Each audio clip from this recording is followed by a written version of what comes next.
Oi lojinha, meu nome é Anderson Barbosa, para quem não me conhece. Vamos começar agora uma série de vídeos de conteúdo para você que precisa dar os primeiros passos no cultivo das suas meninas em casa. Então se liga que a gente vai compartilhar com vocês e para vocês dicas valiosíssimas para você ter sucesso no cultivo.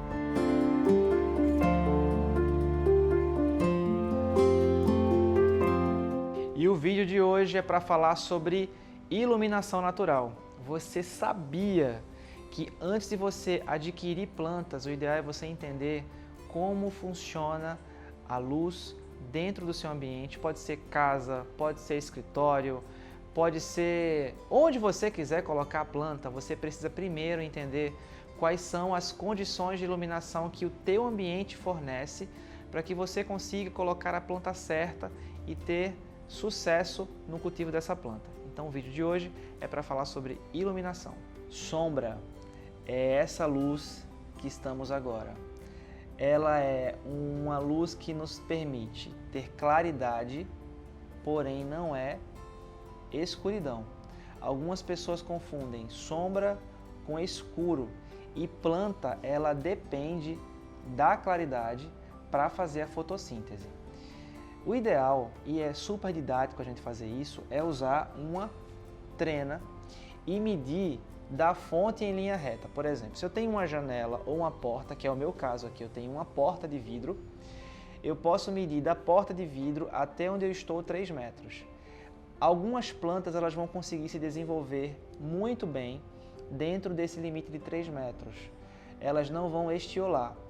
Se você força e você coloca essa planta em uma distância maior do que 3 metros, elas começam a apresentar algumas dificuldades de crescimento, elas vão deformar, que a gente chama de estiolamento, ou seja, elas começam a ficar compridas, elas perdem o formato original.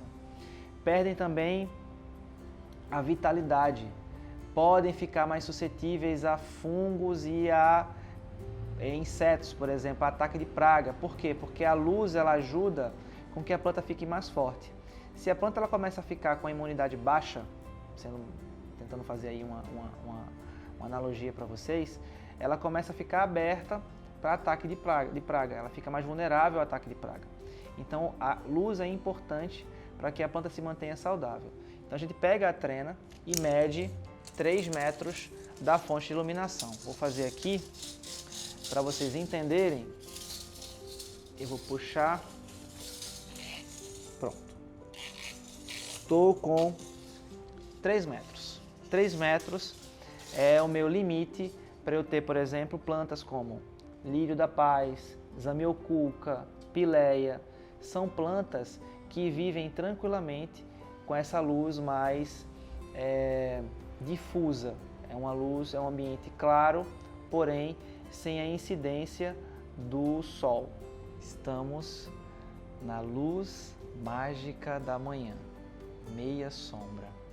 É essa luz, para ser mais didático para vocês, meia sombra é essa luz que rasga uma entrada de iluminação. Pode ser janela, pode ser porta, pode ser uma fresta, pode ser uma varanda.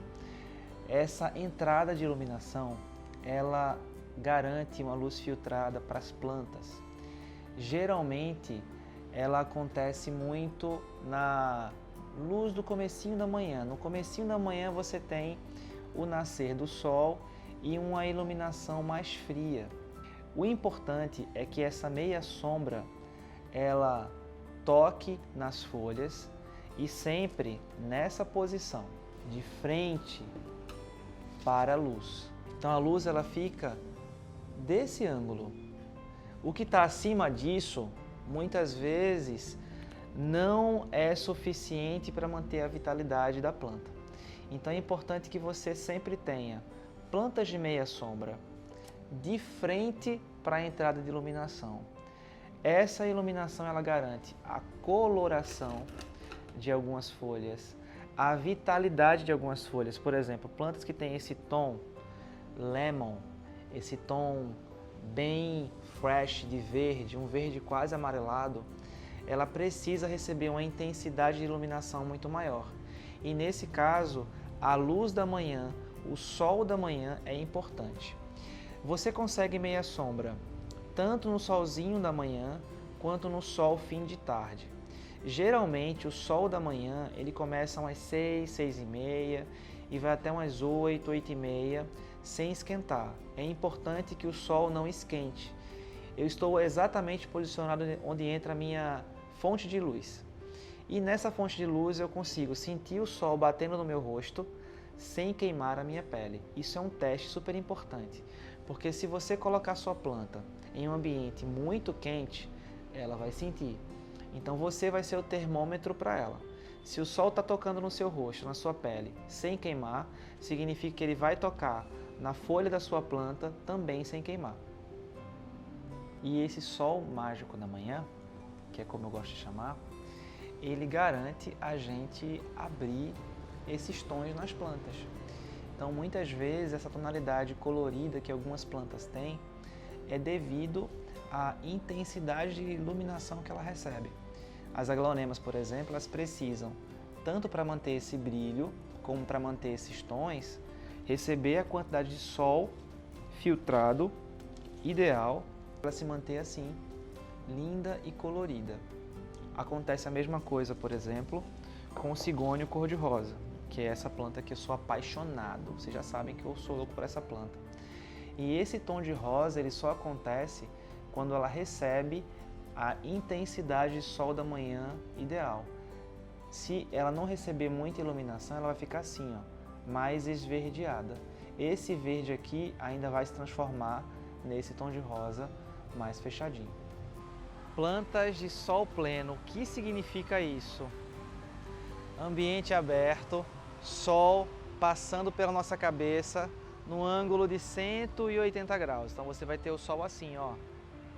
Então plantas de sol pleno, elas precisam receber sol direto em todas as laterais da planta, seja a parte de cima, na frente e na parte de trás. E algumas plantas de sol, geralmente elas nos fornecem folhagem, pode ser ervas, por exemplo. Ervas, elas precisam tomar sol o dia inteiro.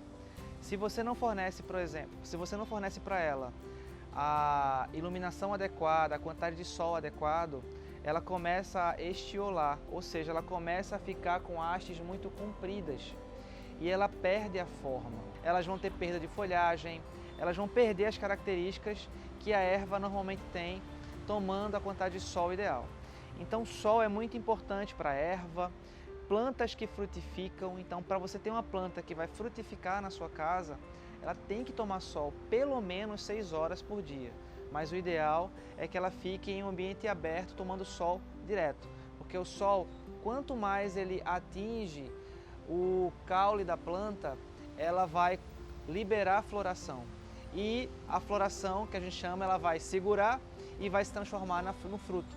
Então ela precisa tomar sol o dia todo. Algumas plantas que estão no sol não necessariamente suportam muito mormaço.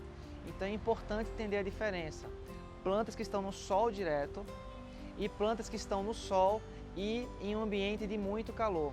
São plantas que têm necessidades diferentes. Geralmente aqui no Nordeste a gente já tem plantas que são para sol e alta temperatura. Mas, por exemplo, vai ter plantas que são temperos e ervas, lavanda e alecrim. São plantas de sol pleno, porém de clima frio. E essas plantas que são de sol pleno, mas de clima frio, elas não vão resistir ao nosso calor intenso e umidade e provavelmente vão morrer. Plantas que florescem, elas precisam, algumas delas, como o caso do Bougainville, precisa de muito sol. Então, algumas plantas elas não vão negociar com você. Você vai ter que fornecer para ela todo o sol que ela vai te cobrar. Então, o Bougainville é sol pleno o dia inteiro. Existe, por exemplo, algumas pessoas que conseguem ter êxito fornecendo 6 horas de sol, 7 horas de sol. Mas eu sugiro que o Bougainville fique em um local aberto, recebendo sol o dia todo, para que ele mantenha essa florada linda, colorida, onde você tem essas brácteas abrindo em toda a extensão da planta.